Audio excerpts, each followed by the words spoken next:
तो हम पढ़ने वाले हैं मोशन। तो this is the first chapter of physics जो हम 9th में स्टार्ट करने वाले हैं। मोशन के बारे में पढ़ेंगे और हम देखेंगे कैसे मोशन के अराउंड सारी चीजें इवॉल्व करती हैं, कैसे हम उसे दूसरे चैप्टर में कनेक्ट करें। सबसे पहले मोशंस की बेसिक की डेफिनेशन से स्टार्ट करते हैं एंड मतलब समझते हैं कि मोशन क्या होता है। ठीक है, सो motion, an object is said to be in motion if its position changes with time. Motion is a relative term. Object may appear to be moving from one person but can be stationary for another person. ठीक है, तो motion की बहुत basic definition क्या कहती है कि अगर हम एक सेकंड,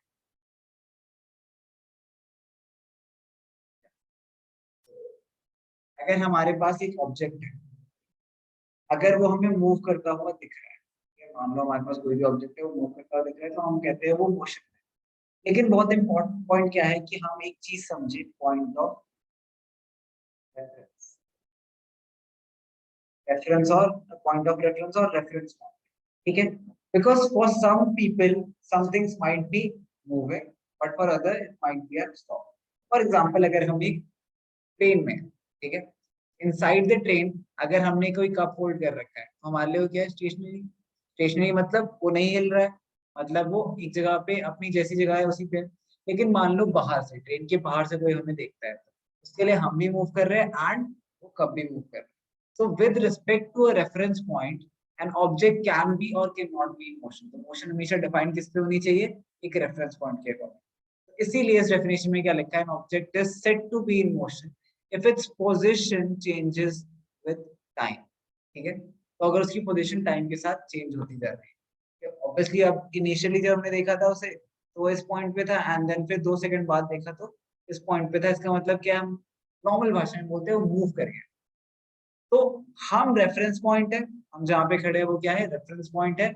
एंड देन ये मूव कर रहा है, मतलब ये अपनी पोजीशन, इसकी पोजीशन 1 ये थी, अब ये नई पोजीशन पे आया, मतलब इसने अपनी पोजीशन चेंज करी with respect to some time. तो ऐसे हम बोलेंगे ऑब्जेक्ट मोशन।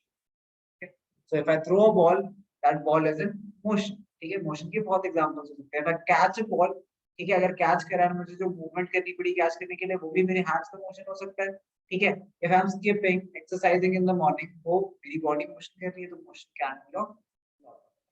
ठीक है, अच्छा, motion is relative term. Relative term क्यों लिखा है, बहुत इंपॉर्टेंट बात। रिलेटिव टर्म इसलिए बिकॉज किसी ऑब्जेक्ट के लिए एक पर्टिकुलर रेफरेंस पॉइंट से कुछ चीजें मोशन में हो सकती है, दूसरे रेफरेंस पॉइंट से वो स्टेशनरी हो सकती है। ठीक है, तो स्टेशनरी हम बात कर रहे हैं तो स्टेशनरी की बात कर लेते हैं। स्टेशनरी मतलब क्या होता है, रेस्ट पे। अगेन, रेस्ट पे होना भी किसी पर्सपेक्टिव से है, तो ऑब्जेक्ट या तो स्टेशनरी होगी या मोशन में होगी, दो में से एक ही चीजें हो सकती है। दोनों तो कभी पॉसिबल नहीं है, बट अलग अलग रेफरेंस पॉइंट से अलग चीजें होना पॉसिबल है। फॉर एग्जाम्पल, अगर हम किसी बॉल को थ्रो करें, अब ट्रेन वाला एग्जाम्पल लेते हैं। ट्रेन वाले में हमने कप होल्ड कर रखा था, तो वो क्या था, मोशन में थी। ठीक है, वो थी मोशन में, बाहर वाले के लिए जो ट्रेन से बाहर था, लेकिन हम अंदर थे तो हमारे लिए वो स्टेशनरी थी। ऑन द अदर हैंड, अगर हम ट्रेन के अंदर ही कोई बॉल फेंकते हैं तो हमारे लिए भी मोशन में है, एंड जो इंसान सामने है जो देख रहा है बाहर से, उसके लिए भी मोशन में है, बट सेम मोशन नहीं दिख रही। फॉर एग्जाम्पल, अगर आप बॉल को ट्रेन के अंदर थ्रो करते हो तो बॉल क्या बात बनाएगी आपके लिए, कुछ ऐसा, वापस आ जाएगी। करेक्ट, मतलब उसकी अगर हम पास बनाने की कोशिश करें तो कैसा होगा, सर वो ऐसे गई एंड देन वो ऐसे वापस आ गई, सिंपल। लेकिन जो बाहर होगा वो कैसे देख रहा होगा, उसने जब पहले ट्रेन मूव कर रही है तो उसने बॉल पहले यहाँ देखी, एंड जब मान लेते हैं नीचे थी बॉल तो उसने पहले बॉल यहाँ पे देखी।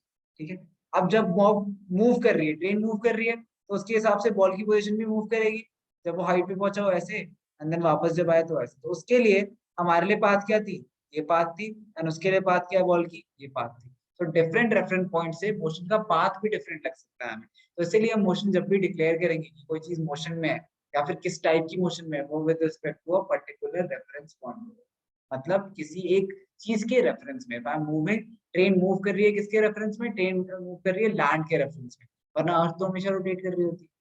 ऐसा तो हम हमेशा ही मूव कर रहे हैं। अगर अभी मैं बोल रहा हूँ मैं बैठा हूँ, मैं रेस्ट कर रहा हूँ, and I am not in motion and I am stationary, I am stationary with the position of earth. की अर्थ जहाँ पे है, अर्थ की पोजीशन के अकॉर्डिंग मैं स्टेशनरी। बट अर्थ भी हमने पढ़ा था रिवॉल्व कर रहा है, घूम रहा है, एंड देन फिर अर्थ सन के राउंड घूम रहा है तो वो भी घूम रहा है, देन सन ऑब्वियसली हमारे इलेक्ट्रिक सेंटर के अराउंड घूम रहा है तो हर चीज मूव कर रही है ऐसे तो, लेकिन with respect to a reference point तो चीज स्टेशनरी हो सकती है या मूविंग हो सकती है। ठीक है, नाउ दैट वी अंडरस्टैंड कि मोशन क्या होता है, हम बात करेंगे uniform and non uniform. Definition को छोड़ते हैं, पहले बेसिक मतलब समझते हैं, क्या लगता है यूनिफॉर्म मोशन क्या होगा? कांस्टेंट हो, ठीक है, मतलब अगर मैं एक कांस्टेंट स्पीड पे किसी चीज को, कांस्टेंट मतलब एक फिक्स स्पीड है, ठीक है, वो चेंज नहीं होती है, अगर फिक्स्ड है तो उसे हम बोल सकते हैं कि यूनिफॉर्म मोशन है।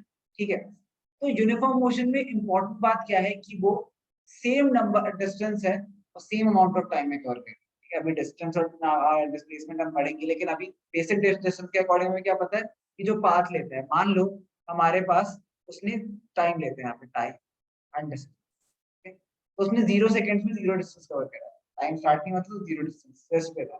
ठीक है, जब 5 सेकंड हुए तो मान लो उसने 10 मीटर कवर करा, 5 सेकंड में उसने 10 मीटर कवर करा, फिर 10 सेकंड्स में उसने 20 मीटर्स कवर करा, फिर 15 सेकंड्स में उसने 30 मीटर्स कवर करा। ना अगर हम ध्यान से देखें तो इसमें सेकंड का कितना गैप है, 5 सेकंड्स, इसमें सेकंड का कितना गैप है, 5 सेकंड्स, डिस्टेंस का कितना गैप है, 10, and then 10 meters.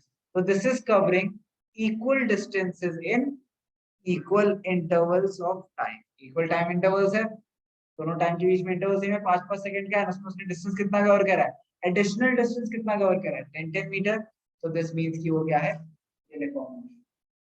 तो इसीलिए हम लिखते हैं कि if a object covers equal distances in equal intervals of time then the motion is said to be uniform. In the same way इसी एग्जांपल में अगर टाइम को कांस्टेंट रखते हैं, टाइम इक्वल लेंगे हमेशा, अभी तो हम कंपेयर कर पाएंगे, अगर टाइम की इंटरवल्स इक्वल ले ले तो हम कंपेयर ही नहीं कर पाएंगे। ठीक है, तो मान लेते हैं टाइम की इक्वल इंटरवल्स लेते हैं, again 0, 5 second, 10 seconds and 15 second. अब मान लेते हैं पहले उसने, सबसे पहले उसने डिस्टेंस 0 कवर करा 0 सेकंड पे, देन उसने 10 मीटर करे, उसके बाद उसने 15 मीटर्स करे, बट देन उसने 25 मीटर्स करे। तो पहले में सेकंड्स का ग्राफ तो अभी भी क्या है, 5 सेकंड्स, 5 सेकंड्स, लेकिन अब डिस्टेंस का गैप क्या है, यहाँ पे 5 मीटर एंड देन यहाँ पे 10 मीटर, सो द डिस्टेंस का गैप बढ़ गया, इसकी वजह से ये नॉन यूनिफॉर्म मोशन। ठीक है, it covers unequal distance in equal intervals of time, then the motion is said to be non-uniform. ठीक है, लिखो एक। ओके, सो हमने मोशन के बारे में पढ़ लिया, यूनिफॉर्म और नॉन यूनिफॉर्म मोशन पढ़ लिया, और उसका एग्जांपल भी करते हैं। ठीक है, बात करते हैं डिस्टेंस की। ठीक है, तो फर्स्ट टॉपिक जो कि मोशन के अंडर आता है, डिस्टेंस, क्योंकि हम अब मेजर्स निकाल रहे हैं कि मोशन को हम कैसे डिटरमाइन करें। मोशन को डिटरमाइन करने के लिए हमें उसके बारे में कुछ डिटेल्स पता होनी चाहिए, तो इसलिए हम कुछ डिटेल्स निकालने की कोशिश कर रहे हैं। ठीक है, तो सबसे पहले जो चीज पढ़ेंगे हम वो है डिस्टेंस। डिस्टेंस हमने बहुत पहले से पढ़ा हुआ है बचपन में, तो हमें थोड़ा सा रफ आइडिया क्या होता है, लेकिन एग्जैक्टली इसकी डेफिनेशन क्या होती है, is the total length of path covered by a moving object. ठीक है, तो अगर हमारा कोई मूविंग ऑब्जेक्ट है जो किसी पाथ पे चल रहा है, so distance is the actual length of part। मतलब फॉर एग्जांपल अगर ये A B C D E F, ये हमारा बॉडी फ्रॉम ए टू, ठीक है, एफ गया, तो इसकी एक्चुअल पाथ कवर्ड क्या होगी, distance would be, distance would be the length of actual path covered, which is AB plus BC plus DE plus CD, ठीक है, plus DE plus EF।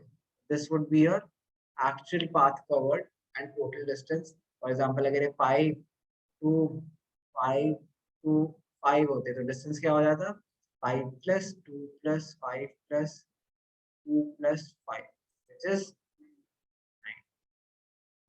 And distance हमेशा किसी major में होगा। For example अगर इसमें हम बात करें मीटर्स है, ठीक है, सारे अगर मीटर्स है तो डिस्टेंस हमारे किस में आया, मीटर्स में। कुछ कॉमन आपको कन्वर्जन आई गेस आती होंगी, लेकिन फिर भी मैं एक बार लिख देता हूँ कि 1 centimetre is equals to 10 millimetre, 1 metre is equals to 100 centimetre, 1 kilometre is equals to 1000। ये कुछ कॉमन है जो आपको, और डेसीमीटर्स भी होते हो थोड़ा कॉमन है, बट वो भी आपको आने चाहिए। डिस्टेंस सबको समझ आया क्या होता है? लेंथ ऑफ एक्चुअल पाथ, ठीक है, जो भी उसने पाथ लिए उसको हम covered by moving object. Generally अगर ऑब्जेक्ट मूविंग है तभी तो कुछ डिस्टेंस कवर करेगा। अगर स्टेशनरी ऑब्जेक्ट है, मान लो स्टेशनरी ऑब्जेक्ट है, ठीक है, टाइम 1 मतलब और 5 सेकंड बाद भी टाइम 2 पे यहीं पे है, तो उसने डिस्टेंस क्या कवर करी? कुछ डिस्टेंस ही नहीं कवर करी। लेकिन ये ऑब्जेक्ट जो टाइम 0 पे यहाँ था एंड देन 5 सेकंड या फिर मान लेते हैं 15 सेकंड बाद यहाँ पहुंच गया, इसने 15 सेकंड में पूरा डिस्टेंस कवर करा है, तो हमें वो मेजर करना है। Distance is a scalar quantity. किसी को पता है स्केलर क्वांटिटी क्या होती है? नो, स्केलर क्वांटिटी क्या होती है? Scalar and vector. Scalar direction, so this is, yeah, this is directionless। Directionless मतलब स्केलर क्वांटिटीज की कोई डायरेक्शंस नहीं होती है, वेक्टर्स की डायरेक्शन होती है, ठीक है। तो स्केलर क्वांटिटीज या तो जीरो होंगी या फिर पॉजिटिव होंगी, कभी नेगेटिव नहीं हो सकती, ठीक है, क्योंकि नेगेटिव क्या बोलता है? नेगेटिव डायरेक्शन बताता है मैग्नीट्यूड में। तो स्केलर क्वांटिटी की सिर्फ क्या है? मैग्नीट्यूड, कोई डायरेक्शन नहीं है, डायरेक्शन नहीं है। वेक्टर की दोनों चीजें होती है, मैग्नीट्यूड भी एंड डायरेक्शन, दोनों चीजें होती है, ठीक है। तो वेक्टर नेगेटिव भी हो सकते हैं, जीरो भी हो सकते हैं, या पॉजिटिव भी हो सकते हैं। अभी हम स्केलर क्वांटिटी की बात कर रहे हैं। डिस्टेंस एक स्केलर क्वांटिटी है, मतलब या तो डिस्टेंस जीरो होगा या उसकी कोई पर्टिकुलर वैल्यू होगी, वो डायरेक्शन नहीं बताती। फॉर एग्जाम्पल इसने मल्टीपल डायरेक्शन स्विच करे इतनी देर, करेक्ट, लेकिन इतनी बार डायरेक्शन बदलने के बाद भी हमारे पास डिस्टेंस की एक फिक्स्ड वैल्यू है, जो कि हमें कुछ नहीं बता रही है कि अब इसकी फाइनल जो पोजीशन है वो किस डायरेक्शन, जिस डायरेक्शन में उसने स्टार्ट करा था उसी में है, या उसके अलावा राइट, उसके राइट है, उसके लेफ्ट है, उसकी नॉर्थ है, उसकी वेस्ट है, हमें कुछ नहीं बताएगा, ठीक है। तो इसीलिए डिस्टेंस इज डायरेक्शन, ठीक है। SI unit of distance is metres. और टाइम से यूज करते आ रहे, तो जब डिस्टेंस हमें एसआई यूनिट में लिखना हो तो हमेशा मीटर्स में लिखें, ठीक है। किलोमीटर्स में और एसआई यूनिट में कन्वर्ट करना है तो मीटर्स में कन्वर्ट कर दो, कन्वर्जन हमें पता है कैसे करते हैं। Lastly, distance covered by a moving object can never be zero। अगर कोई ऑब्जेक्ट मूव कर रहा है, अगर कोई ऑब्जेक्ट मूव कर रहा है, जैसे ही मोमेंट उसने स्टेशनरी पोजीशन से शिफ्ट करा, उसकी कुछ पॉजिटिव डिस्टेंस आ गई, कुछ लेंथ उसने, कुछ एक्चुअल पाथ उसने कवर करा, तो मतलब हमेशा कभी भी डिस्टेंस जीरो नहीं हो सकती। तब सिंपलेस्ट एग्जांपल क्या होगा कि मान लो आप शूज पहन के जा रहे हो सैंड, सैंड में आपने शूज पहन रखे, ठीक है। तो मोमेंट यू स्टार्ट स्टेपिंग, जैसे ही आपने चलना स्टार्ट करा, आपके कुछ ना कुछ स्टेप्स आएंगे, तो दो steps are distance. So as long as you are stationary, आपके कोई भी स्टेप्स नहीं दिख रहे, जैसे ही आपने एक स्टेप भी लिया, हाफ अ स्टेप भी लिया, तो आपकी पाथ विजिबल हो जाएगा, डिस्टेंस है। और distance is the length of actual path covered the moment an object starts moving. Distance कभी भी जीरो नहीं हो सकता, डिस्टेंस इंक्रीज ही होगा। और जितना ज्यादा ऑब्जेक्ट मूव करेगा, जितनी ज्यादा देर ऑब्जेक्ट मूव करेगा, उतना ज्यादा डिस्टेंस बढ़ेगा, ठीक है। So there is a direct relationship between distance and direct relationship between distance and time. तो जितना टाइम बढ़ेगा उतना जनरली डिस्टेंस डायरेक्टली बढ़ेगा ही, ठीक है। मतलब सेम यूनिट से बढ़ना, एग्जैक्टली प्रोपोर्शनली, प्रोपोर्शन नहीं बोलते हम, बोलते हैं डायरेक्ट रिलेशनशिप। अच्छा, इससे मैं आपको एक डिफरेंस समझाता हूँ प्रोपोर्शनैलिटी में एंड पॉजिटिव रिलेशन, ठीक है। तो अगर मैं बोलता हूं कि there is a positive relationship between any two things, इसका मतलब पता है क्या होता है? कि अगर एक बढ़ता है तो दूसरा भी बढ़ेगा, अगर ए बढ़ता है तो बी भी बढ़ेगा, ठीक है। मतलब this means a direct relationship, direct relationship, ठीक है। इनवर्स का मतलब क्या होगा इसका? इनवर्स मतलब, ठीक है, नेगेटिव रिलेशनशिप या फिर इनवर्स रिलेशनशिप का मतलब होता है कि अगर एक बढ़ेगा तो दूसरा कम हो, ठीक है। लेकिन अगर इसी डायरेक्ट के आगे हम प्रोपोर्शनैलिटी लगा देते हैं, ठीक है, अगर हम डायरेक्ट के आगे प्रोपोर्शनैलिटी लगाते हैं, फॉर एग्जांपल अगर हम बोलो डायरेक्टली प्रोपोर्शनल, ये प्रोपोर्शनल लगाने का मतलब होता है कि ए बढ़ेगा तो बी बढ़ेगा ही, लेकिन प्रोपोर्शन भी सेम है, ठीक है। तो फॉर एग्जाम्पल अगर ए 10 से बढ़ रहा है एंड बी 20 से बढ़ रहा है, ठीक है, पहली बात है, तो जब ए और 10 से बढ़ेगा तो बी और 20 से बढ़ेगा, तो वो जो रेशियो है दोनों के बीच में, जो इंक्रीज का रेशियो है, कि अगर ये एक इंक्रीज होता है तो ये दो होता है, ये हमेशा फिक्स रहेगा। बट इसमें ऐसा कुछ भी नहीं। इसके एग्जाम्पल ले कुछ ज्यादा अच्छे समझ आएगा। तो डायरेक्ट रिलेशनशिप का एग्जांपल हम ले सकते हैं, नंबर ऑफ रोटीज आप जो खाते हैं और आपकी भूख कितने से कम होती है, ठीक है। तो मान लो आपने एक रोटी खाई, आपकी भूख काफी ज्यादा कम हो गई, फिर आपने एक और खाई, फिर और कम हुई, लेकिन आप जैसे जैसे रोटी इंक्रीज कर रहे हो, क्या आपकी भूख उतने से ही कम हो रही है?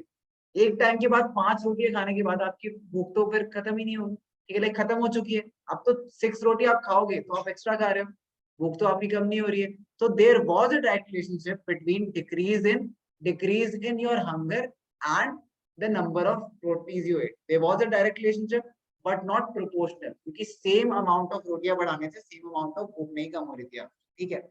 बट किसी और चीज का एग्जांपल लेते हैं, ठीक है, किसी और चीज का जो जनरल में बात करते हैं। अब हम बात करते हैं बहुत ही सिंपल रिलेशनशिप की, एडिशन की, ठीक है। मैथमेटिकल बहुत चीजें जनरली और प्रोपोर्शन होती है। फॉर एग्जांपल अगर मैं बात करूं, नंबर ऑफ पेन्स जो आपके पास है, नंबर ऑफ पेन्स, ठीक है, एंड अगर मैं एडिशनल नंबर ऑफ पेन्स की बात करते हैं, ठीक है, एंड अगर आपको हर पेन के लिए एक शार्पनर चाहिए, ठीक है, अगर आपको हर पेन के लिए एक शार्पनर, पेंसिल की बात करते हैं, पेंसिल, एंड हर पेन के लिए पेंसिल के लिए एक शार्पनर चाहिए, तो कितनी शार्पनर चाहिए?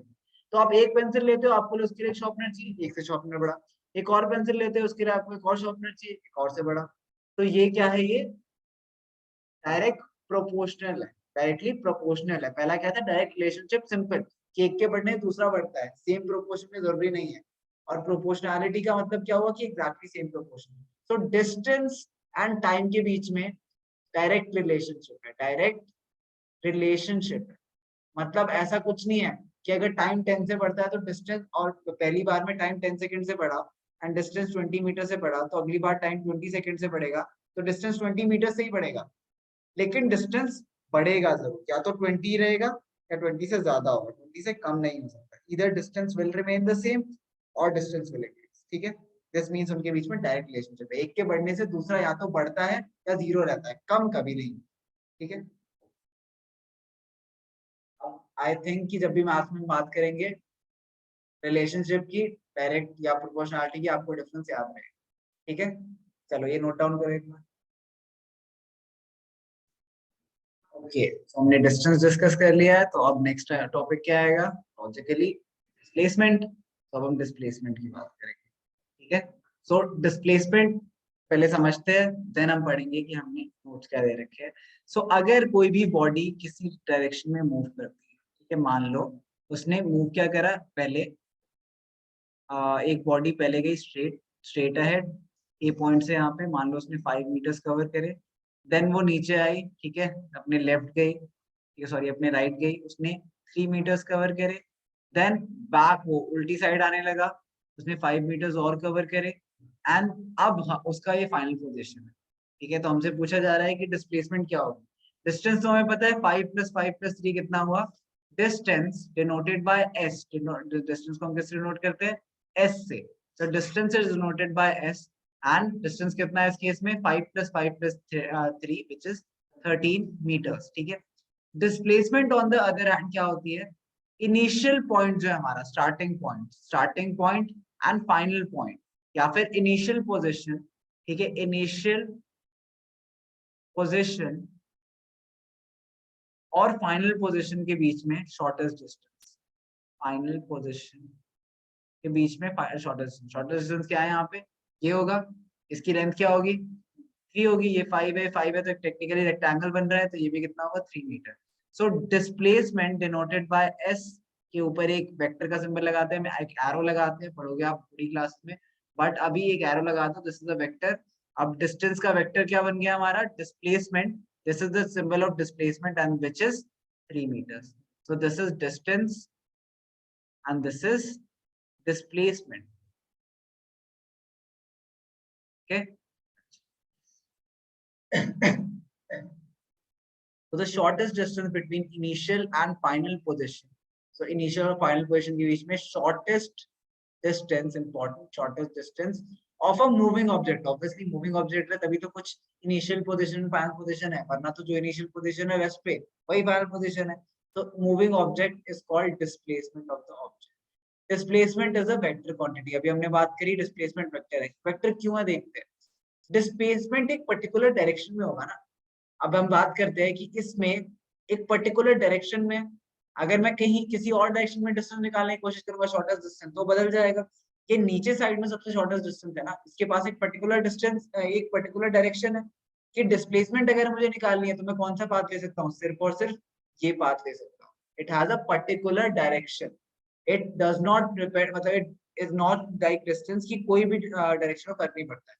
फॉर एग्जाम्पल, इसका एग्जाम्पल लेते हैं, मैंने डायग्राम ऐसे बनाया, ठीक है, इसमें डिस्टेंस क्या है 13 है। अब डायग्राम ऐसे बनाया, इस टू लेते हैं, एक ऑब्जेक्ट यहाँ पे था, ए पॉइंट पे, वो सीधा गया 5 मीटर्स, देन ऊपर गया 3 मीटर्स, देन वापस आया अगेन 5 मीटर्स, ठीक है, इसका डिस्टेंस क्या हुआ, अगेन 13 मीटर्स। डिस्टेंस कोई डिफरेंस नहीं, डिस्टेंस का मैग्नीट्यूड डायरेक्शन तो कुछ पता ही नहीं हमें, तो डिस्टेंस सेम। डिस्प्लेसमेंट की बात करें तो अभी भी 3 मीटर आई, लेकिन अब डायरेक्शन क्या है डिस्प्लेसमेंट की, डायरेक्शन देखो पहले डाउनवर्ड थी, अब टुवर्ड्स द राइट है हमारे रेफरेंस पॉइंट से, तो अब हमारी डायरेक्शन ये चेंज हो गई। हाँ, इसकी जब हम एरो लगा के लिखते हैं तो हम यहाँ पे 3 मीटर्स ही लिख रहे हैं, इसका मतलब क्या है कि जो हमारी मैग्नीट्यूड है, मैग्नीट्यूड मतलब उसकी वैल्यू जो है डिस्प्लेसमेंट की, वो चेंज नहीं हुई इस केस में, लेकिन डायरेक्शन चेंज हो गया। पहले डायरेक्शन डाउनवर्ड आ रही थी, अब direction right, direction can change, but distance तो दोनों में सेम ही है, डिस्टेंस के बारे में तो हमको कुछ पता ही नहीं है, ठीक है। Next, SI unit of displacement is also same as SI unit of distance, which is meter. So displacement की भी SI unit meter ही.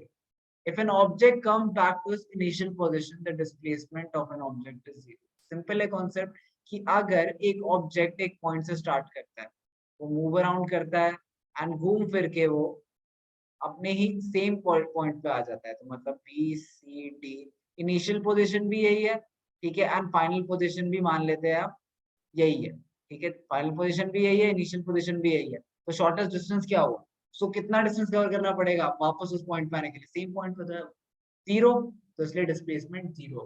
तो जब इनिशियल पॉइंट और फाइनल पॉइंट सेम हो तो डिस्प्लेसमेंट क्या है, जीरो।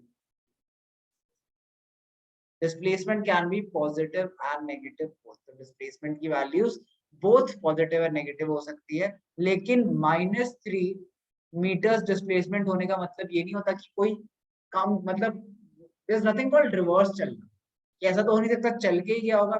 माइनस क्या डिनोट करता है, डायरेक्शन, और 3 क्या डिनोट करता है, मैग्नीट्यूड। तुम्हें इस लाइन का मतलब समझ आया, पक्का समझ आ गया सबको, क्वेश्चन पूछ लो इस लाइन से, चलो ठीक। अगर किसी चीज की डिस्प्लेसमेंट -3 है, किसी चीज की -4 है, एंड किसी चीज की डिस्प्लेसमेंट 1 है, ये तीनों डिस्प्लेसमेंट्स है, ठीक है, ये तीनों डिस्प्लेसमेंट की वैल्यू है, आपको इन्हें असेंडिंग ऑर्डर में अरेंज करना है, मतलब सबसे सबसे छोटा कौन, फिर उससे बड़ा, फिर उससे बड़ा। सोचो एक सेकेंड, फिर बताना, बोलो।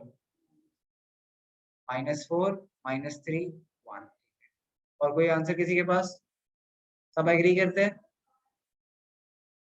1, -3, -4, क्यों, वेरी गुड। सो अभी हमने बात करी कि ये जो डायरेक्शन बता रहा है और कुछ नहीं बता रहा, तो हमें क्या देखना है, हमें सबकी एब्सोल्यूट वैल्यू देखनी है। सबकी एब्सोल्यूट वैल्यू क्या है, 1, 3 एंड 4। सबसे छोटा क्या है इनमें से, 1, इससे बड़ा क्या है 3, उससे बड़ा क्या है 4।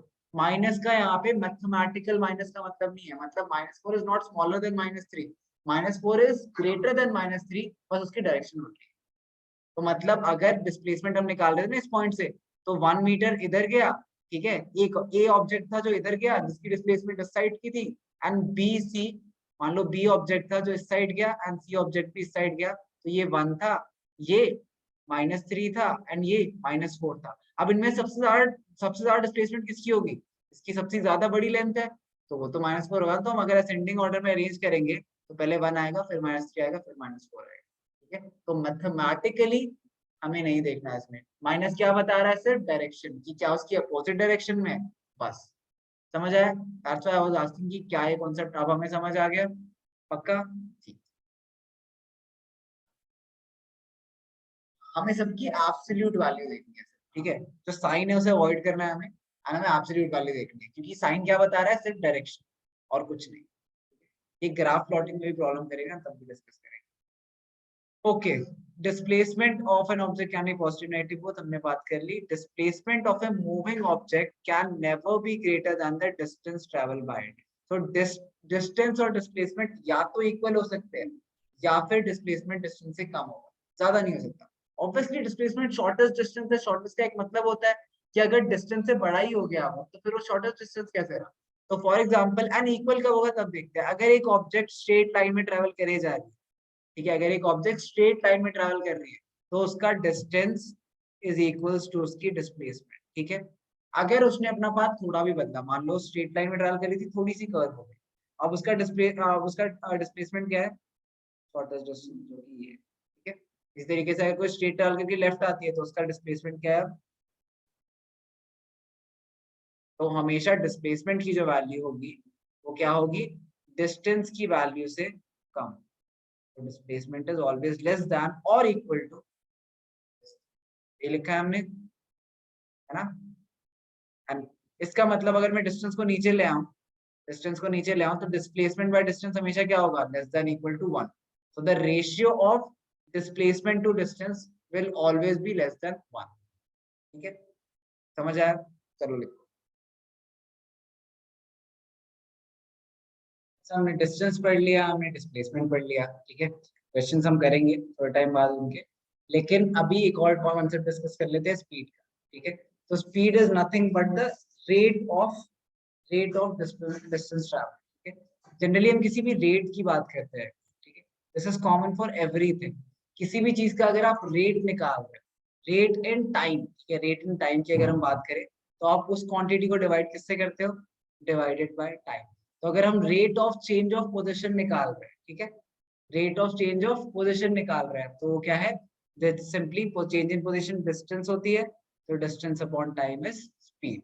The speed of an object is just defined by the distance traveled per unit time. So speed denoted by v is equals to distance divided by time. ठीक है, speed is equals to distance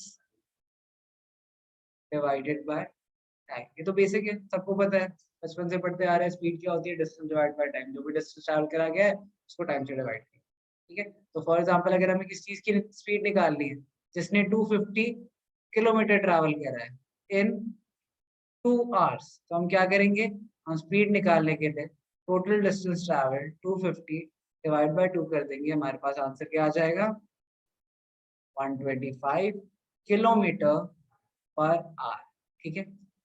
अगर कोई चीज हमें kilometre per hour में दे रही है तो उसे हमें कन्वर्ट करना आना चाहिए, ठीक है। तो कोई एक्स्ट्रा फॉर्मूला नहीं करा रहा हूं मैं, बस सिंपल लॉजिक करते हैं। किलोमीटर पर आवर दे रखी है 125 kilometre per hour, correct.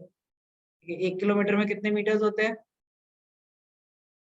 1000 metres, into 1000 metres कर देते हैं, डिवाइडेड बाय एक आवर में कितने सेकेंड्स होते हैं, एक आवर में कितने मिनट्स होते हैं, 60 मिनट्स। एक मिनट में कितने सेकेंड्स होते हैं, 60, तो कितने हो गए, 60 इंटू 60, 3600, 3600, ठीक है। तो आप इससे हमेशा निकाल सकते हो मीटर पर सेकेंड में। अब मान लो कुछ मीटर पर सेकेंड में दे रखा है, मान लो 25 मीटर पर सेकेंड दे रखा है, इसे आपको कन्वर्ट किस में करना है, किलोमीटर पर आवर। क्या करेंगे हम, 1 metre is equal to how many kilometres, हमें पता है कि 1 kilometre is equal to 1000 metres. तो 1 मीटर कितने किलोमीटर हुए, 1/1000, करेक्ट। तो अगर हमें 25 मीटर को किलोमीटर में करना है तो हम क्या करेंगे, डिवाइड बाय 1000 करेंगे, ठीक है। एंड 1 सेकेंड, अच्छा 1 सेकेंड इज इक्वल्स टू, हमें पता है 1 minute is equals to 60 seconds and 1 hour is equals to 60 minutes, ठीक है। सो सिमिलरली जैसे इसमें हमने इसका उल्टा लिखा ना रेसिप्रोकल, ऊपर मल्टीप्लाई करने की जगह नीचे से डिवाइड करना पड़ा, तो अगर सेकेंड्स नीचे आते हैं 25 मीटर पर सेकेंड होगा 25/1, एक सेकेंड को हमें आर में कन्वर्ट करना, हम क्या करेंगे 60 इंटू 60 से डिवाइड करेंगे, तो इसे ऊपर डिवाइड करेंगे मतलब ये ऊपर चला गया, तो इससे हम क्या निकाल पाएंगे, 10 किलोमीटर पर आवर में स्पीड। ये आपको काफी क्वेश्चन में करना पड़ेगा जिसमें आपको कन्वर्जन नॉर्मली करनी पड़ेगी, ये याद रखना। Next speed is again a scalar quantity, speed भी क्या है, स्केलर है, मतलब ये भी क्या है, डायरेक्शनलेस, डायरेक्शनलेस, स्पीड की भी कोई डायरेक्शन नहीं होती, ठीक है। अच्छा, SI unit of speed is metre per second. अब हमें पता है कि डिस्टेंस की एसआई यूनिट क्या होती है, मीटर, और डिवाइड बाय टाइम की एसआई यूनिट क्या होती है, सेकेंड। तो ये हमारा एसआई यूनिट क्या आ गया, मीटर पर सेकेंड। स्पीड की SI unit is metre per second. Speed can never B zero, ठीक है। हमने बात करी थी अभी कि distance can never B zero, तो अगर मेरा न्यूमरेटर कभी भी जीरो नहीं हो सकता तो मेरा, और डिनोमिनेटर तो ऑब्वियसली टाइम, तो जीरो का मतलब क्या होता है, जीरो टाइम में हम देखेंगे ही नहीं, हम तो कुछ यूनिट टाइम में देखेंगे ना, कुछ टाइम बढ़ाएंगे तभी तो हम स्पीड कैलकुलेट करने की कोशिश कर रहे हैं। तो अगर डिस्टेंस कभी जीरो हो ही नहीं सकता एंड टाइम भी जीरो नहीं हो सकता, तो ये क्या हमारा स्पीड जीरो हो सकता है, नहीं। तो इसलिए speed can also never be, speed can also never be zero, ठीक है।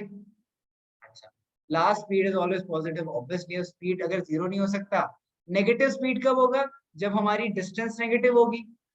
डिस्टेंस बाय टाइम है ना, टाइम नेगेटिव हो सकता है, नहीं। डिस्टेंस नेगेटिव हो सकता है, हमने अभी अभी पढ़ा, नहीं।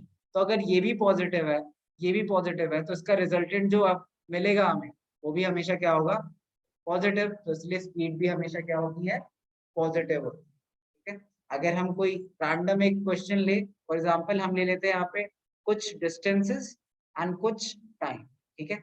मान लो 10 मीटर्स, 20 मीटर्स, 30 मीटर्स, ठीक है। अच्छा, और टाइम क्या है, 1 सेकेंड, 2 सेकेंड, 3 सेकेंड, ठीक है। अगर हम देखें इन तीनों पॉइंट्स पे तो क्या मिल रहा है, distance upon time is 10, distance upon time is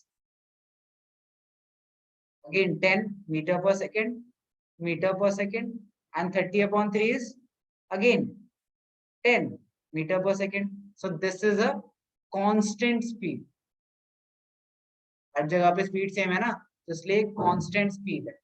speed की भी टाइप्स होते हैं, uniform speed, non uniform speed and stuff, जो कि हम नेक्स्ट क्लास में करेंगे। अभी हमारे पास टाइम है, स्पीड के बाद वो करेंगे एंड देन वेलोसिटी डिस्कस करेंगे। अभी स्पीड तक करते हैं और चीजें हम नेक्स्ट क्लास में डिस्कस करेंगे। ये ले